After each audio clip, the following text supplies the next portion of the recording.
কেমন লাগছে বন্ধুরা? দেখো, এটা আমি উপহার পেয়েছি। আমার জন্মদিনে আমাকে আমাদের এক স্নেহের অনুজ গিফট করেছে। তার নাম সাথীরাং।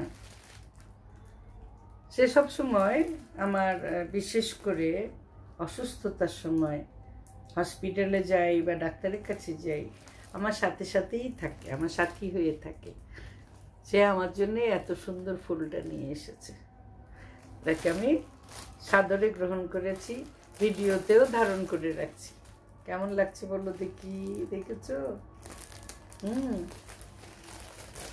এবছর আমি কাউকে মনে করিয়ে দেইনি, আগে থেকে চিন্তা করেছি দেখব কে কে মনে করে আমাকে উইশ করে।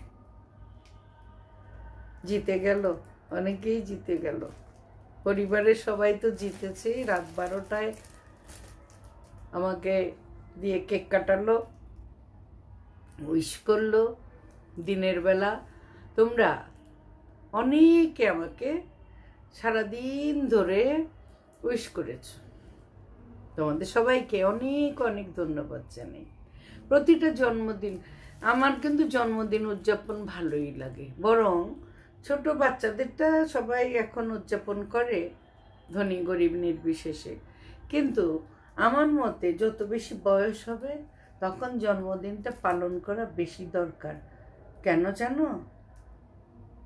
তাইলে হিসাব করতে সুবিধা হয়, জীবনে এতগুলো বছর বেঁচেছি, কি কি কাজ করেছি, কি কি আরো করতে পারতাম, কি বাকি রয়ে গেল, একটা মূল্যায়ন করার সুযোগ আসে। সেজন্যই আমার মতে জন্মদিন পালন করাটা উচিত। জন্মদিন পালন করা মানে পার্টি থ্রো করা সেটা না, স্মরণ করে দিনটা পরিবারের সদস্যদের নিয়ে অন্তত বিশেষভাবে উদযাপন করাটা। যারা বিদেশে থাকেন সেখানে আত্মীয় স্বজনকে এই বিশেষ দিনগুলোয় পরস্পরকে দাওয়াত করে, গেট টুগেদার হয়। যে আত্মীয়রা ওই শহরটায় থাকে বা আশেপাশের শহরে থাকে, তারা একটা উপলক্ষ খোঁজে তখন বাঙালিরা কেমনে একত্রিত হবে। জাতীয় দিবসগুলো তো আছে, এই যে খবর পেলাম এখন বৈশাখ যাচ্ছে, আবার 7ই মে, 25শে বৈশাখ রবীন্দ্রনাথ ঠাকুরের জন্মদিন। বিদেশে যারা আছে প্রবাসীরা ওই দিনটা বিশেষভাবে উদযাপনের জন্য প্রস্তুতি নিচ্ছে। পহেলা বৈশাখ এবং 25শে বৈশাখ একসাথে করেই উদযাপন করবে, কারণ এত ঘড়ির কাঁটার সাথে চলে তারা, দুটোর জন্য একই মাসে দুবার একত্রিত হওয়া কঠিন। কিন্তু রবীন্দ্রনাথেরও তো জন্মদিন, ওটাও আনন্দোৎসব। বঙ্গাব্দের শুরু, আবার রবীন্দ্রনাথ ঠাকুরের জন্মদিন, দুটো আনন্দোৎসব একসাথে করে তারা উদযাপন করে। তো উদযাপনগুলো আমাদেরকে একটু আনন্দিতও তো করে। পরিবারের মধ্যে আমরা যদি এগুলো পালন করি, এই যে আস্তে আস্তে অভ্যাস হয়ে যাবে। ছোট থেকে দেখছে কালী বাচ্চারা নিজেদের জন্মদিনটা না, বাবার এবং মায়ের জন্মদিনও পালন করা হয়, বিবাহ বার্ষিকটা স্মরণ করা হয়। আস্তে আস্তে নিজের অজান্তেই আপনারা যখন বুড়ো হয়ে যাবেন আর ওরা যখন বড় হয়ে যাবে, তখনও তারিখগুলো ওদের মনে থাকবে।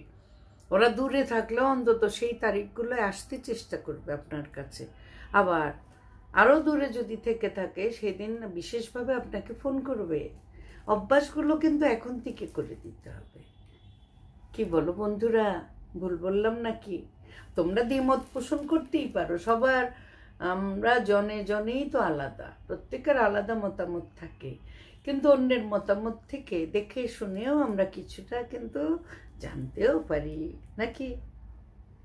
ভালো থেকো সবাই, ভালো থেকো।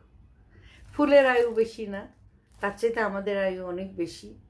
কিন্তু আমরা যেন ওই যে পুষ্প আপনার জন্যে ফোটে না, সে অন্যের মন পুলকিত করে আনন্দিত করে তার জীবন ধন্য হয়। আমরাও যেন প্রদীপ যেমন জ্বলে ওঠে, আলো দেয় অন্যকে, সেরকম আমরাও যেন আমাদের জীবনটাকে অর্থবহ করে তুলতে পারি প্রতিনিয়ত। এই সাধনাই তো করা দরকার নাকি? তোমরা কি বলো জানাইও।